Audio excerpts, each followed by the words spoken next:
Close your eyes for a moment. Picture this. You're on a first date. The restaurant is dim, candles casting shadows that twist like living things. Your date sits across from you, smiling, but their eyes don't blink. Their voice sounds hollow, like it's echoing from a place you can't see. Your gut screams, "Run!" But you stay, glued to your seat, heart pounding. It's just a date, right? Pause. Heartbeat grows louder. Wrong. Some first dates aren't just awkward. They're doorways to nightmares you'll never escape. Welcome to a video that'll crawl under your skin and stay there. Tonight, we're diving deep into 5 terrifying first date stories you'll wish you never heard. These aren't just spooky tales. They're real, gut-wrenching accounts that'll make you question every swipe, every match, every let's meet up. This is a long, dark journey, so lock every door, grab a blanket, turn off the lights, and settle in. If you crave horror that keeps you up all night, smash that like button, subscribe, and hit the bell to never miss a scare. Ready to lose sleep? Let's plunge into the abyss. Story 1. The Man Who Wasn't. Their Emily Carter hadn't dated in 3 years. Not since her ex, Ryan, shattered her heart and left her with a lease she couldn't afford. At 29, she'd built a fortress around herself. Long hours at her marketing job in a sterile downtown office. Evenings curled up with takeout and true crime podcasts. Weekends dodging her friends' pitying glances. You're too young to give up on love, her best friend Claire would insist, shoving a glass of cheap Merlot into her hand at their weekly girls' night. Emily would roll her eyes, muttering about focusing on herself. But deep down, she missed the thrill of connection, the flutter of a new crush, the warmth of a shared laugh. So, one rainy October night, alone in her cramped apartment with rain tapping the windows, she caved. She downloaded a dating app, her fingers trembling as she set up her profile with a hesitant selfie and a bio that read, "Likes coffee, books, and not getting catfished." Just one date, she told herself, staring at her reflection in the phone screen. What's the worst that could happen? Those words would haunt her for the rest of her life. She swiped through profiles under the glow of her bedside lamp, each one blurring into the next. Gym bros flexing in mirror selfies, dog dads with golden retrievers, guys posing with fish for reasons she couldn't fathom. Then she stopped. Jake's profile stood out like a beacon in the digital fog.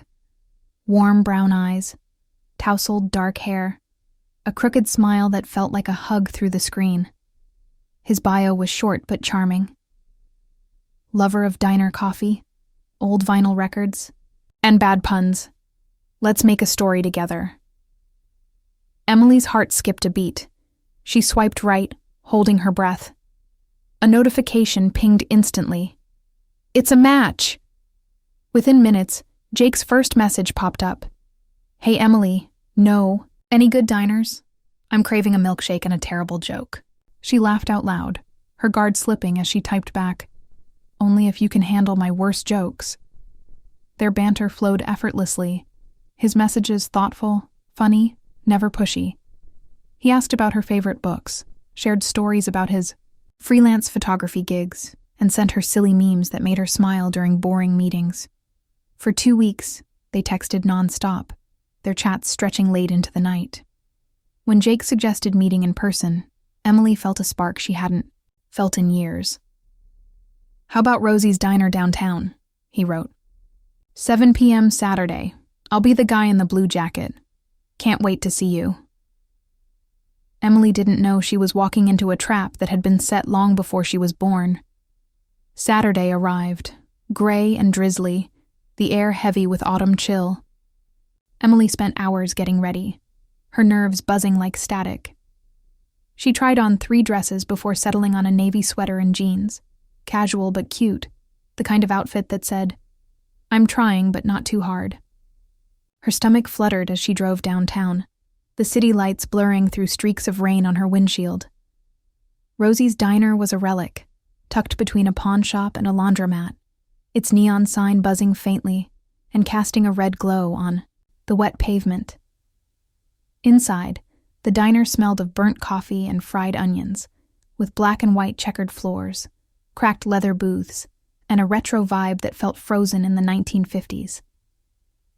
It was quiet. Just two truckers hunched over coffee. At the counter, a waitress wiping down tables with a rag and a jukebox in the corner humming a forgotten Elvis tune. Emily slid into a booth near the window, her palms sweaty as she smoothed her sweater. She checked her phone. 6:55 p.m. Jake would be here any minute. She refreshed their chat, rereading his last message. "See you soon, Emily. Don't bail." "On me," she smiled, ignoring the faint unease creeping up her spine. But 7:00 came and went. Then 7:05. 7:10. No Jake, no text. Her excitement curdled into doubt. Was she being stood up? She fired off a message, her fingers trembling slightly. "Hey, I'm here. Booth by the window. Where are you?" No reply. The seconds stretched into minutes, each one heavier than the last. She stared at the diner's door, willing it to open, but the street outside remained empty, swallowed by fog. The waitress, a woman in her 50s with tired eyes and a name tag reading Doris, approached with a coffee pot. "Need a refill. Han?" she asked, her voice gravelly, like she'd smoked a pack a day for decades. Emily shook her head, forcing a smile. "I'm good, thanks. Just waiting for someone." Doris raised an eyebrow, her lips pursing. "He late?" Emily nodded, her cheeks flushing. "Yeah, just a bit. His name's Jake. Tall, brown hair, probably wearing a blue jacket." Doris froze, her hand shaking as coffee splashed onto the table. The pot clattered as she set it down. "Sweetie," she whispered, her face paling. "Nobody's been in that booth all night." Emily frowned, confused. "What do you mean?" "I'm sitting right here." Doris leaned closer, her breath smelling faintly of mint and cigarettes. "That guy you described, he sounds like Jake Harper. Used to come here every Saturday, always in a blue jacket, always sat in that exact booth." Emily's throat tightened. "Used to?" she asked, her voice barely audible. Doris's eyes darted to the window like she was checking for something, or someone. "Yeah, until he vanished, 5 years ago. They searched for weeks, never found him. Not a trace." Emily laughed, but it sounded hollow, echoing in the quiet diner. "That's impossible," she said, shaking her head. "I've been texting him for weeks. We've been planning this date." Doris didn't smile. Her gaze was heavy, almost pitying. "You sure it was him?" she asked, her voice trembling. Emily's stomach twisted, a cold knot forming. She opened her phone to show Doris the messages, to prove she wasn't crazy. But when she tapped the app, Jake's chat was gone. Not deleted, gone, like it had never existed. Their match, their weeks of texts, his profile, all vanished. Her profile showed no history, no record of him. That's weird," Emily muttered, her fingers trembling as she refreshed the app again and again. Doris backed away, muttering something about checking the kitchen, her footsteps fading toward the back. Emily sat alone, the diner's hum growing oppressive. The jukebox skipped, repeating the same discordant note over and over, like a warning. She sipped her coffee, the bitter taste grounding her as she tried to stay calm. It was just a glitch, right? People ghost all the time. Dating apps crash. It didn't mean anything. Then her phone buzzed. A new message. From Jake. "Look behind you." Emily's heart stopped. Her breath caught in her throat as she spun around, expecting to see him or anyone standing there. But the diner was empty. The truckers were gone, their coffee cups untouched on the counter. The counter itself was deserted, no sign of Doris or anyone else. The jukebox had fallen silent, its neon lights flickering weakly. Her pulse roared in her ears as she turned back to the table. Her coffee cup was upside down, spilling across the checkered tablecloth, though she hadn't touched it. The air grew cold, unnaturally so, like a freezer door had opened behind her. The diner's windows fogged up, condensation forming patterns that looked almost like fingerprints. Panic surged through her veins. She grabbed her purse, her hands shaking so badly she dropped her keys. The booth's leather creaked behind her, like someone had just stood up. She didn't dare look back. She bolted for the door, her shoes echoing on the tile, the sound unnaturally loud in the silence. The door felt heavy, resisting her push, but she shoved it open and stumbled outside. The street was swallowed by thick fog, the neon sign's red glow barely cutting through. Footsteps followed her, slow, deliberate, matching her pace exactly. She glanced over her shoulder, her breath hitching. No one was there. But the fog seemed to shift, swirling into a shape, tall, indistinct, wearing what looked like a blue jacket. Emily ran, her heart pounding so hard she thought it might burst. The footsteps grew louder, closer, their rhythm unnervingly steady.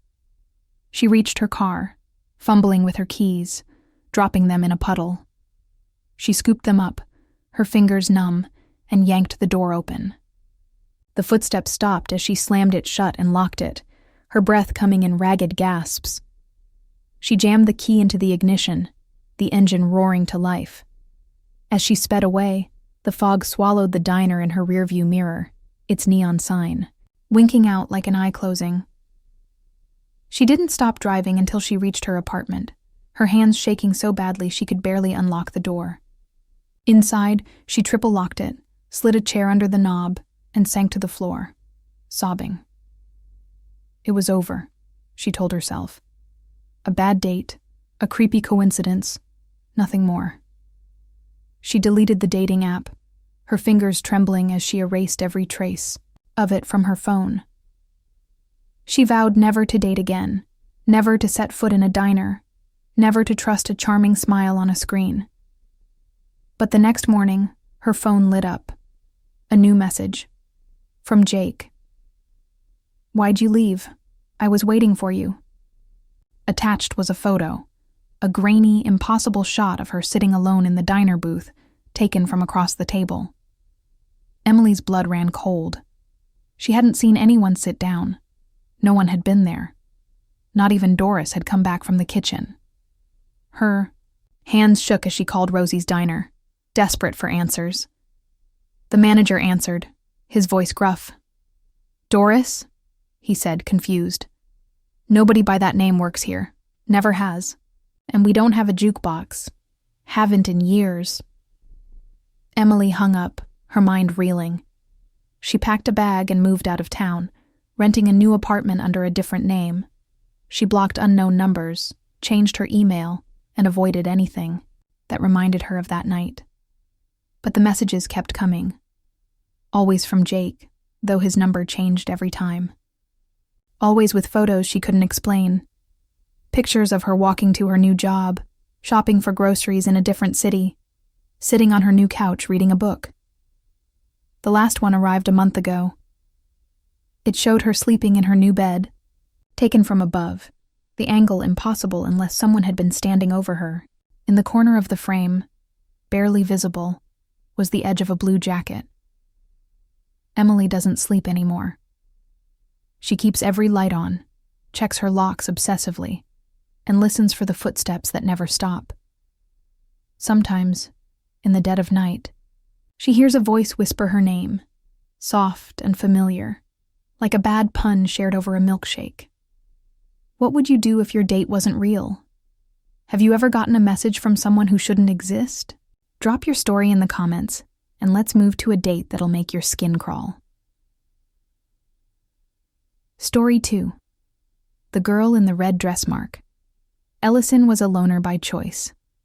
At 28, he preferred the glow of his gaming monitor to the chaos of romance. His small apartment was a shrine to his passions, Stacked gaming consoles, shelves of comic books, a desk cluttered with empty energy drink cans and half-finished coding projects. His co-workers at the tech startup where he debugged software called him the Hermit, always teasing him about his non-existent love life. "You're gonna die alone with your Xbox," his friend Jenna would joke, tossing a stress ball at him during lunch breaks. Mark would shrug, flashing a lopsided grin, content with his routine of late-night gaming marathons and takeout pizza. But one Friday, as the office emptied out, Jenna cornered him in the break room, her eyes gleaming with mischief. "I'm setting you up," she declared, holding up her phone. "Her name's Sarah. She's perfect for you." Mark groaned, ready to protest, but Jenna shoved the phone in his face. The photo stopped him cold. Sarah, with long black hair, cascading over her shoulders, a red dress that hugged her curves, and eyes that seemed to glow in the dim light, piercing through the screen. Mark couldn't look away. Against every instinct, he agreed to meet her. The date was set for Saturday at Skyline Lounge, a trendy rooftop bar downtown with a view of the city's glittering skyline. Mark spent the day anxious, his usual confidence, replaced by a nagging unease he couldn't shake. He ironed his only button-up shirt, a faded blue thing he hadn't worn since his cousin's wedding, combed his unruly hair, and even practiced small talk in the mirror, muttering awkward lines like, "So, you like movies?" He felt ridiculous, but Sarah's photo kept flashing in his mind, those glowing eyes pulling him in. When he arrived at the bar, the place was alive with chatter, neon lights pulsing to the beat of a live DJ, the air thick with perfume and cologne. Sarah was already there, leaning against the railing, her red dress catching every eye in the room like a flame in the dark. She was breathtaking, her smile warm but intense, like she was studying him, sizing him up. "Mark," she said, her voice smooth as velvet, "you're even cuter in person." The words sent a shiver down his spine, not entirely pleasant, though he couldn't say why. They grabbed cocktails and found a quiet corner, the city's glow framing them like a painting. Sarah was perfect, too perfect, and Mark was about to learn why. Sarah was a dream date at first. She laughed at his awkward gaming jokes, asked about his favorite comic book arcs, and seemed to know exactly what to say to keep the conversation flowing. She sipped her martini with a grace that made Mark feel like a clumsy kid, but her warmth put him at ease, or so he thought. But her perfection unnerved him, creeping into his mind like a splinter. She finished his sentences, guessed his favorite drink, a whiskey sour, before he even ordered, and mentioned details he hadn't shared. "You loved that old treehouse in your backyard, didn't you?" she said casually, twirling the olive in her drink. Mark froze, his glass halfway to his lips. How do you know that?" he asked, his voice tight with unease. Sarah's smile widened, her eyes unblinking, catching the neon lights like mirrors.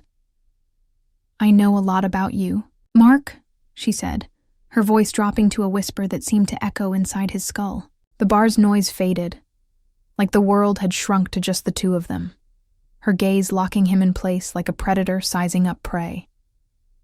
As the night wore on, Sarah's intensity grew, her presence overwhelming. She never broke eye contact, her eyes glinting unnaturally, never once glancing at the city skyline or the other patrons. Mark's unease turned to dread, a cold knot forming in his stomach. When he excused himself to the bathroom, he splashed cold water on his face, trying to shake the feeling that something was deeply wrong. He stared into the mirror, his reflection pale and tired. Then, in the glass, he saw a flash of red behind him, Sarah's reflection, smiling, her eyes black as voids. Heartbeat thumps. He spun around, his breath catching in his throat. The bathroom was empty, the door still locked, the air heavy with silence. His hands shook as he dried his face with a paper towel, telling himself it was the whiskey, the dim lighting, his nerves. He returned to the table, his legs unsteady. Sarah was there, sipping her martini, her smile unchanged. But it felt different now, mocking, like she knew something he didn't. "Feeling okay?"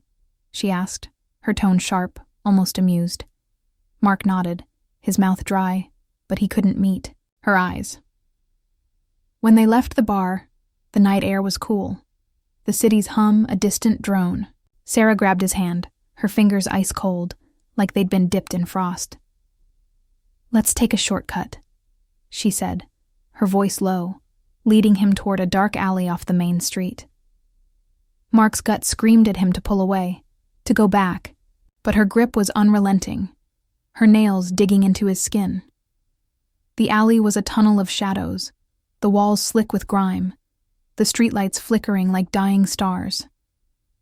The city's noise faded to an oppressive silence, the air growing thick and heavy like wading through water. Sarah's red dress glowed faintly, an unnatural beacon in the dark. Mark's heart pounded, his breath shallow. "Sarah, let's go back," he said, his voice trembling. She stopped abruptly, turning to face him. Her dress seemed to shimmer, the fabric moving like liquid. "Mark," she said, her voice echoing unnaturally, as if it came from everywhere at once. "You're mine now." Her face changed. Her eyes sank into black voids, her smile stretching into a grotesque leer that split her face. Her skin shimmered like it was melting, revealing something beneath. Something not human. Mark stumbled back, his breath catching. "What are you?" he gasped, his voice barely a whisper. Sarah, or whatever she was, laughed, a sound like shattering glass, sharp and piercing. Her form flickered, like a glitch in a video game, her body distorting and reforming. The alley seemed to bend, the walls closing in, the shadows twisting like living things. Mark's legs felt heavy, like he was running through mud, but he forced himself to move. He ran, his shoes pounding the pavement, her laughter chasing him, like a storm, growing louder, closer. The alley stretched endlessly, the exit always just out of reach. His lungs burned, his vision blurring, but he didn't dare look back. Heartbeat intensifies. Finally, he burst onto the main street, collapsing against a lamppost, gasping for air. The alley was empty, silent, the shadows still. Sarah was gone. The city's noise returned, cars honking, people laughing like nothing had happened. Mark's hand shook as he pulled out his phone to call an Uber, his mind reeling. He told himself it was a hallucination, a bad drink, anything but what he'd seen. The next day, he called Jenna, his voice trembling. "Who was that girl?" he demanded. Jenna paused, her voice confused. "Mark, I didn't set you up with anyone. I was joking about the blind date. I never even showed you a photo." Mark's blood ran cold. He checked his phone. Sarah's messages were gone. Her profile, deleted, like she'd never existed. But that night, his apartment felt wrong. The air was heavy, the shadows too dark.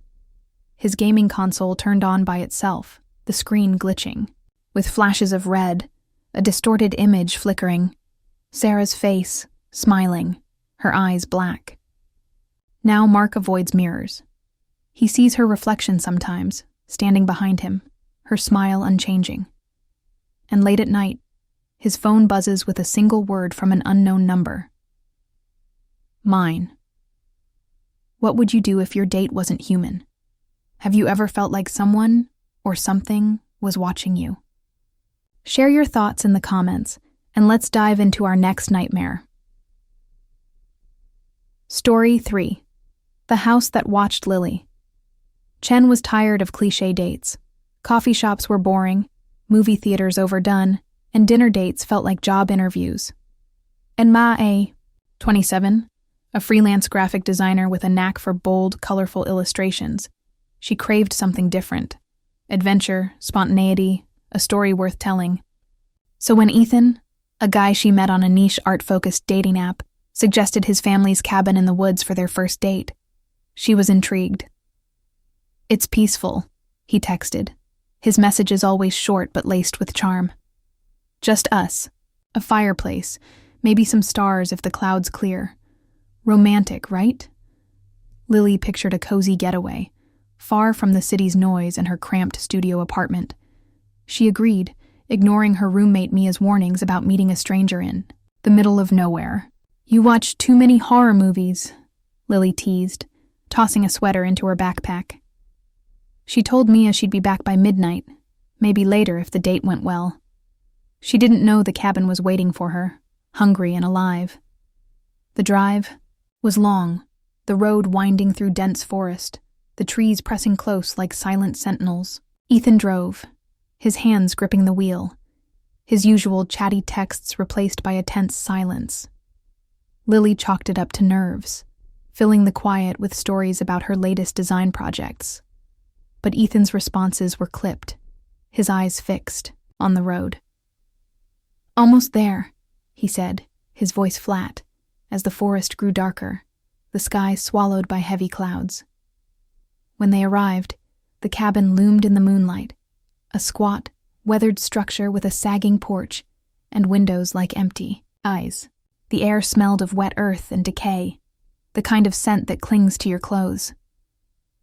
Lily's excitement wavered, but she pushed it down, following Ethan inside. The interior was frozen in time, dusty furniture, a cracked mirror above a stone fireplace, and walls covered in old photographs. Hundreds of them, pinned haphazardly, showing men, women, children, all staring blankly, their eyes glinting in the dim light. "Who are these people?" Lily asked, her voice echoing in the stillness. Ethan shrugged, tossing logs into the fireplace. "Just family," he said, but his tone was off, like he was reciting a line he'd rehearsed too many times. Lily stepped closer to the photos, her skin prickling. Every face looked scared, their smiles forced, their eyes wide with a quiet terror. They sat on a musty couch, the fire casting flickering shadows across the walls. Lily tried to relax, sipping the wine Ethan poured, but the cabin felt wrong.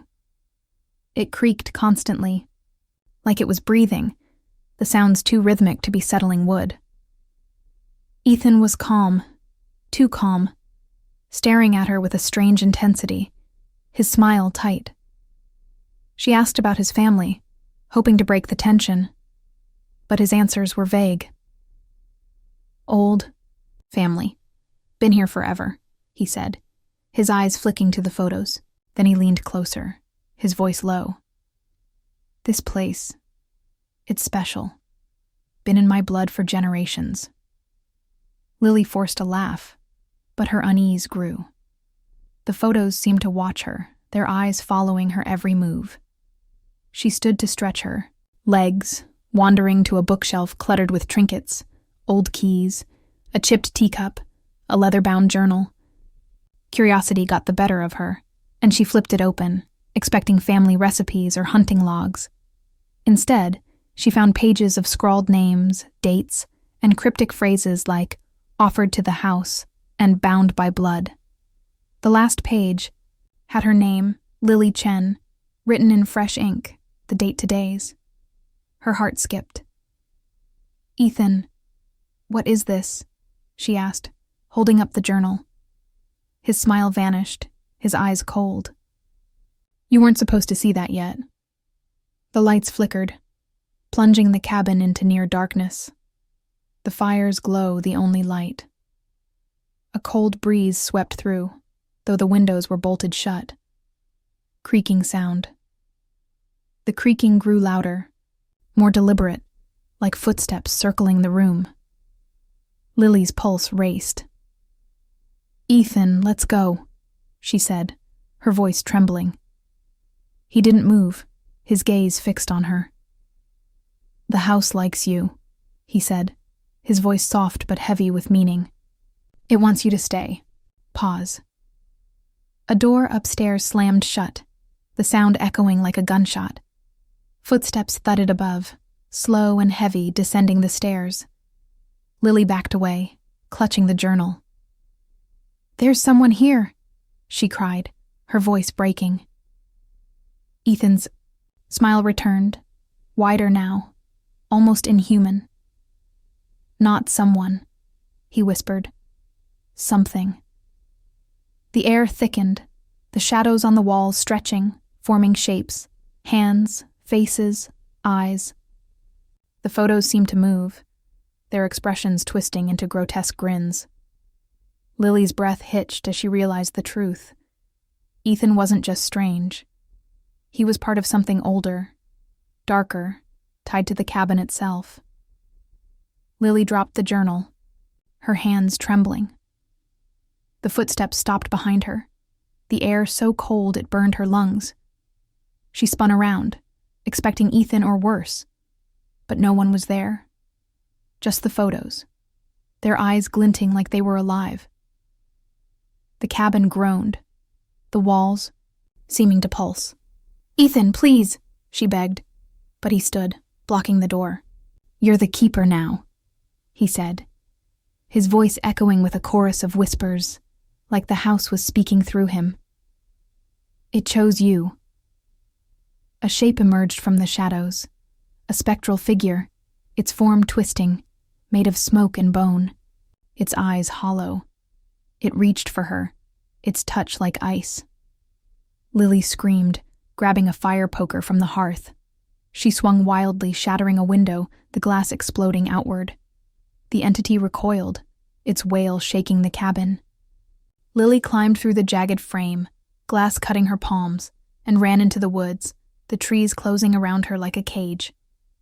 The entity's whispers chased her, Ethan's voice mixing with them. "You can't leave."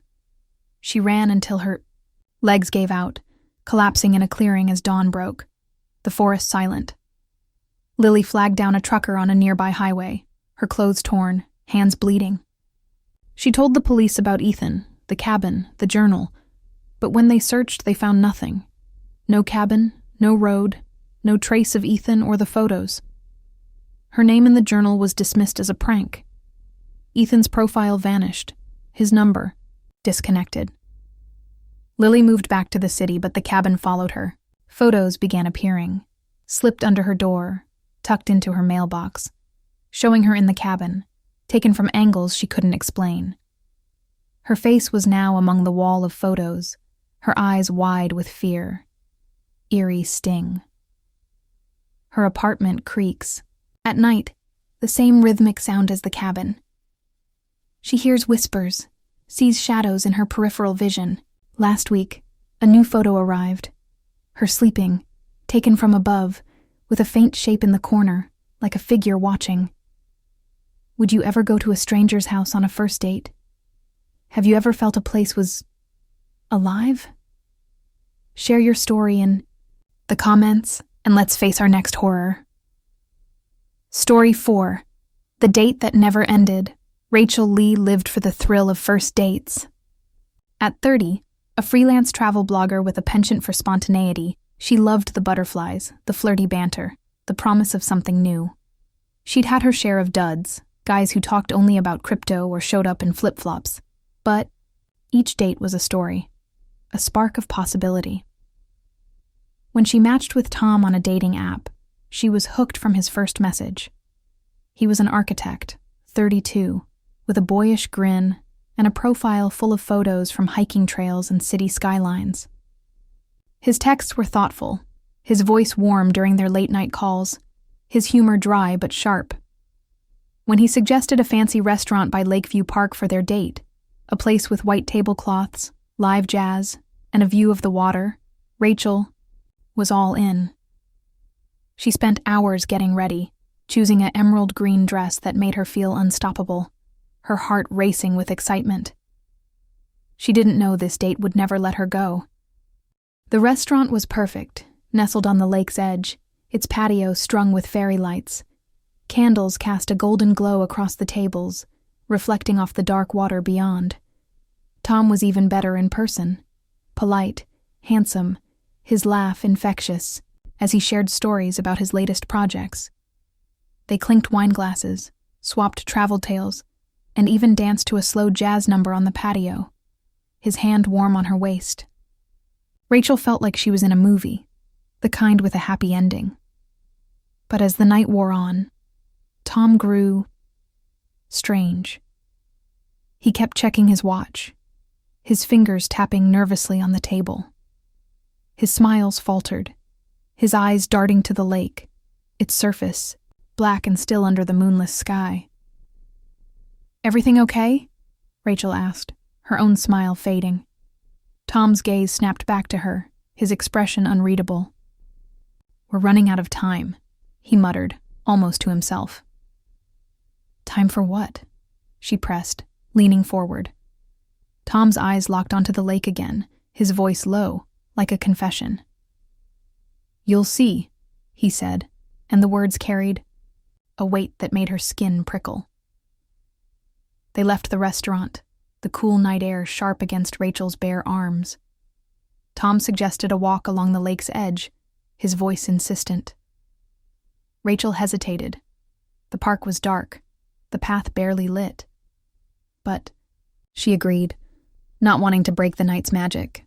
The lake was eerily silent, no ripples, no wildlife, just an oppressive stillness. Rachel felt a prickle on her neck, like someone was watching from the shadows. Tom's mood shifted. His steps hurried, his hand gripping hers too tightly. Then he stopped abruptly, his fingers trembling. "Rachel," he whispered, his voice breaking. "I'm so sorry." Before she could ask why, the ground shook, a low rumble vibrating through her bones. The lake bubbled, ripples spreading like a heartbeat, the water glowing faintly green. A shape rose from the depths, tall, shadowy, its form twisting like smoke, with glowing white eyes that pierced the dark. Rachel screamed, stumbling back, but Tom held her wrist, his grip bruising. "It's too late," he said, his voice hollow, eyes wide with terror. "I owed it a soul. It chose you." Rachel's mind reeled. She yanked her arm free, her nails digging into his skin, drawing blood. "What are you talking about?" she cried, but the entity's presence drowned out her words, its laughter deep and guttural, shaking the trees. Tom's face crumpled, tears streaming. "I made a deal," he whispered, "years ago, to save myself. I didn't know it'd pick you." The entity moved closer, its form shifting, limbs too long, eyes multiplying, a void that swallowed light. Rachel ran, her heels sinking into the soft earth, the park warping around her. Trees bent unnaturally, the path looping back to the lake. The entity's laughter followed, Tom's voice mixing with it. "You can't run." She reached her, car fumbling with her keys, her dress torn. As she sped away, the lake's glow faded in her rearview mirror, but Tom was gone, swallowed by the water. The entity was gone, the park silent, like nothing had happened. Rachel thought it was over, a nightmare she'd escaped. She drove home, sobbing, locking every door. But the next night, she heard Tom's voice outside her window, whispering, "You can't run forever." She checked her phone. His contact was gone, his messages erased, his profile deleted. Yet the whispers continued, night after night, growing louder, closer. Time began to slip. Clocks ran backward, hours repeated, her blog posts dated years in the future. Photos appeared in her apartment, her and Tom dancing, the entity's glowing eyes watching from the lake. Rachel researched the lake, uncovering stories of a cult that worshipped an ancient thing beneath the water, offering souls for power. Tom's name appeared in old records, linked to a disappearance years ago. Now, Rachel's life unravels. She sees the entity in reflections, feels its breath on her neck. Last week, a new photo appeared on her doorstep. Her sleeping, taken from above, with glowing eyes in the corner. What would you do if your date made a deal with something evil? Have you ever felt time slip away? Share below, and let's face our final nightmare. Story 5. The face in the dark Alex Reed wasn't looking for love. At 25, he was content with his routine. Days at a warehouse job, evenings at the gym, nights binge-watching sci-fi shows in his one-bedroom apartment. Romance was a distraction, something for other people. But when he matched with Mia on a dating app, something about her drew him in like a moth to a flame. Her profile was sparse. No bio, no last name, just a single photo of her smiling in a dimly lit room, her eyes catching the light like a cat's, sharp and unnerving. Alex messaged her on a whim, expecting a quick reply or none at all. Instead, she responded hours later with a single line. "Let's meet. Tomorrow. Old Crown." Theater, 8 p.m. The Old Crown was an abandoned relic, only open for a special horror movie night, a quirky event for film buffs. Alex thought it was bold, different, the kind of date that might make a good story. He had no idea he was walking into a trap woven into the theater's bones. The Old Crown Theater stood at the edge of town, its marquee rusted, its facade peeling like dead skin. The air smelled of mildew and forgotten popcorn as Alex arrived, his nerves buzzing.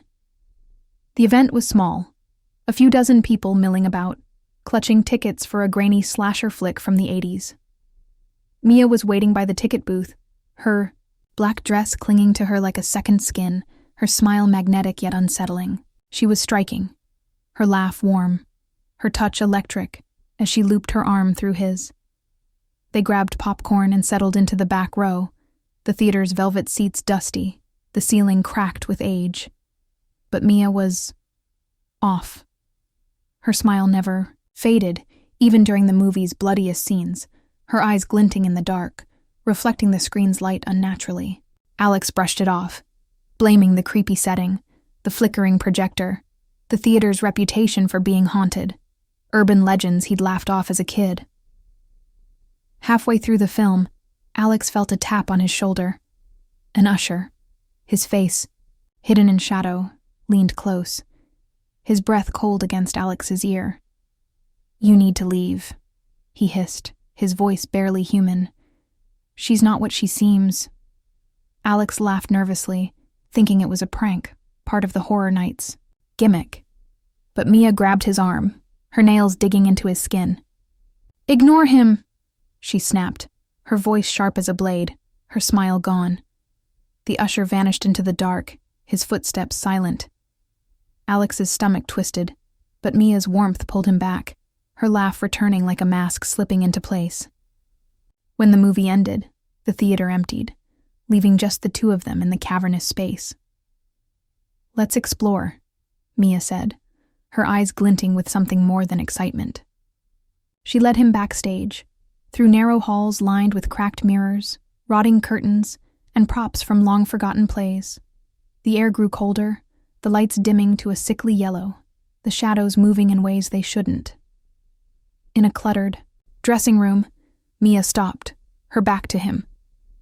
"Alex," she whispered, her voice echoing, "you're perfect." Her tone was wrong, layered, like multiple voices speaking at once. She turned, and her face changed. Her skin peeled away, revealing something grotesque, eyes too big, teeth like jagged glass, a form that flickered between human and not. "You're mine now," she growled, her voice no longer hers, deep and guttural. Scream sound effect. Alex stumbled back, knocking over a mirror that shattered on the floor. The room pulsed, the walls bleeding shadows that reached for him. He ran, dodging props and mannequins that seemed to move, their eyes following him. Mirrors reflected Mia's true form, her laughter echoing through the theater, a cacophony of voices. He burst outside, the night air burning his lungs, the theater's doors slamming shut behind him. The next day he checked Mia's profile. It was gone. Messages, match, all erased. But his phone gallery had a new photo. A blurry shot of him, in the theater, Mia's glowing eyes behind him, her smile too wide. Alex burned his phone, moved across the state, but the theater followed. He sees her in dark corners, her face in shadows, her voice whispering his name. Last month, a new photo appeared in his mailbox. Him sleeping, her eyes glowing above. Have you ever seen something on a date you couldn't explain? Share your story below. And there you have it. 5 first date stories that'll make you question every swipe, every smile, every "let's meet up." Emily's ghostly diner encounter with a man who wasn't there. Mark's blind date with a thing in a red dress. Lily's nightmare in a cabin that watched her every move. Rachel's betrayal by a lake that demanded her soul. And Alex's descent into the dark with a face that wasn't human. Which one kept you up? Which one crawled under your skin and stayed there? Drop it in the comments and share your own creepy date stories. I read every single one, and I know you've got some chilling tales to tell. If this marathon of horror gave you chills, smash that like button, subscribe, and ring the bell for more terrifying tales every day. Want more nightmares? Check out my playlist of scary stories linked below. It's a rabbit hole of dread you won't escape. And if you're feeling brave, tell me, what's the creepiest date you've ever been on? What moment made your heart stop? Until next time, maybe think twice before saying yes to that next match. Lock your doors, keep the lights on, and sleep tight, if you can.